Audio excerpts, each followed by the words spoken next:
Today is the 17th of February 2022. My name is David Hickson, and in today's market update we're going to be taking a look at the share price of NVDA, symbol NVDA, which has been making the news recently. Let's take a look at that share price and discuss what has been happening. This is a logarithmically scaled chart, of course. If we take a look at it as a linear scale chart, it just becomes a really big spike, which is not very helpful. So looking at it on a logarithmic scale, we can see what has been happening to NVIDIA. The reason why it has been in the news recently is because it announced an earnings report yesterday after the market closed. And as a result of that earnings report, price fell by, I think, about 2%. Now, I must be careful because I say as a result of that news report. However, you should know that an important aspect of our approach to the markets, what we call the sentient approach to trading financial markets on the basis of Hurst Cycles, is that when there is a news report that causes volatility in the market, which gives traders an opportunity to get in at a slightly better price, but it is mostly little more than volatility. It is not often very meaningful. So I would encourage you to take a look at your favorite news site to have a look at the discussions surrounding the earnings report of NVIDIA, which has been positive. As far as I can tell, their earnings exceeded expectations. They have a lot of very good news, and so there's been some confusion and some discussion about the fact that price fell by 2%. What is that? In my opinion, it's simply volatility. So let's take a step back and consider what the cycles are indicating should be happening to NVIDIA. Here is a cycle analysis, and you can see we have a big 9-year cycle trough way back in 1999. That's a fairly questionable position of that cycle trough because it's right at the beginning of our data. So we're not going to take that very seriously. But in 2008, there is another 9-year cycle trough, which, in my opinion, is a very good placement for that 9-year cycle trough. You can see that, interestingly, the next 9-year cycle trough has been placed over here in December of 2018. So if we zoom in and take a look at what has been happening since then in a little more detail, there is an interesting discussion to be had around the fact that the low price in March of 2020, according to this analysis, was a trough of only 18-month magnitude. You will know that if you look at many other stock markets, in particular stock market indices, that trough is being discussed as a trough of 54-month magnitude, perhaps even a 9-year cycle trough.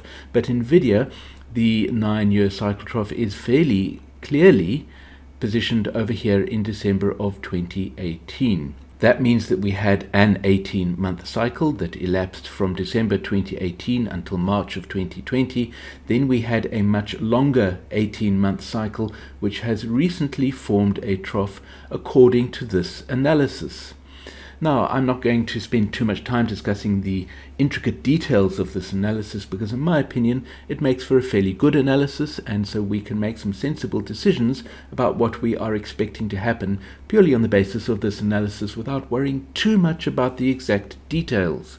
What I like to do is I count the number of bars from a trough in which I have a certain amount of confidence. In this case, the December 2018 trough. You can see there have been 1,124 bars or days since that trough formed, giving us 36.9 months.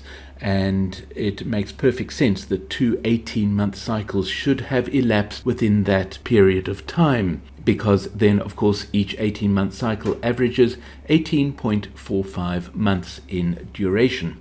So this looks like a very good analysis to me. Let's quickly display some semicircles in this chart to understand what we are expecting to happen. These semicircles give us a useful way of visualizing what the cycles are doing. You can see that we had a 9-year cycle trough over here, and that was also synchronous with a 54-month cycle trough. 54 months is, of course, 4.5 years. This orange semicircle that we see over here indicates what is happening with the 54-month cycle, which is showing us that it is turning down. The actual, what might be called the orthodox peak of the 54-month cycle probably occurred sometime last year. It's not unusual for price to form a later peak following the peak of the 54-month cycle because of the fact that the 9-year cycle is still influencing price to move upwards. Nevertheless, we need to be careful of the fact that the 54-month cycle is turning down and is telling us to expect a trough of the 54-month cycle towards the end of 2023.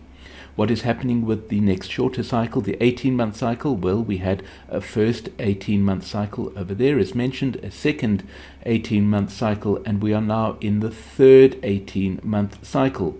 The third 18-month cycle is expected to be the least bullish of the three cycles because, of course, it has to bring price down into the 54-month cycle trough. But are we bearish this stock yet?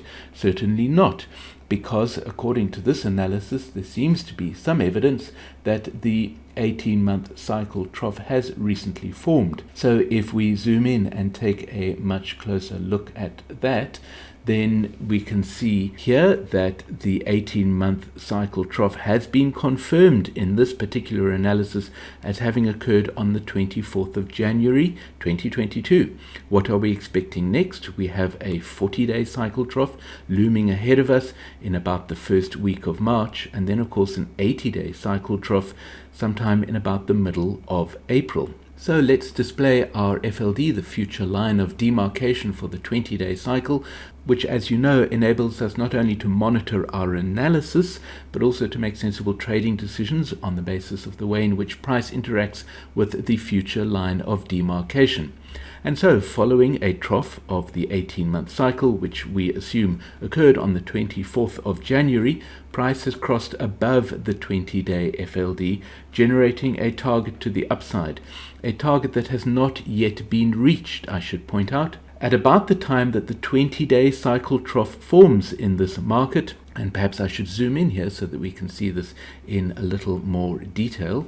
At about the time that the 20-day cycle trough forms in the market, we expect price to come down to the 20-day cycle FLD and find support at the level of that FLD. Can you see what happened last week Friday? Price came all the way down and actually touched the 20-day FLD over there. On Monday, it slipped a little below it, but the high price of Monday was above it.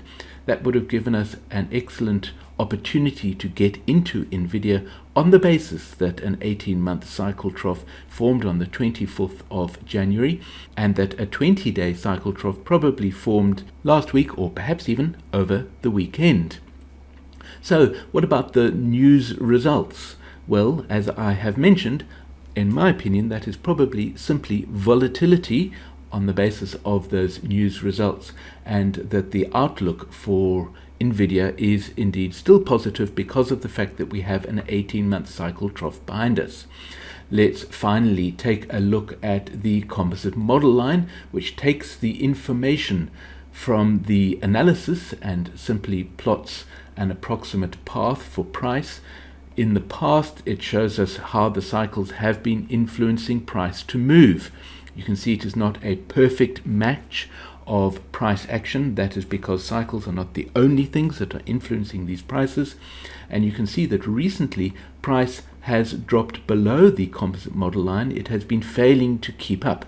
That is a little bit of a bearish sign. We need to bear in mind the fact that the 54-month cycle has probably turned down, which might be contributing a little bit towards some bearishness. But generally speaking, the outlook for NVIDIA is fairly positive and bullish because of the fact that there was an 18-month cycle trough on the 24th of January. Here are the low points that we need to be looking out for: the 40-day cycle trough in the first week of March, and then of course the 80-day cycle trough here in the middle of April. I do hope you found this quick market update useful and interesting. If you have any questions, please put them in the comments below the video. I look forward to hearing from you.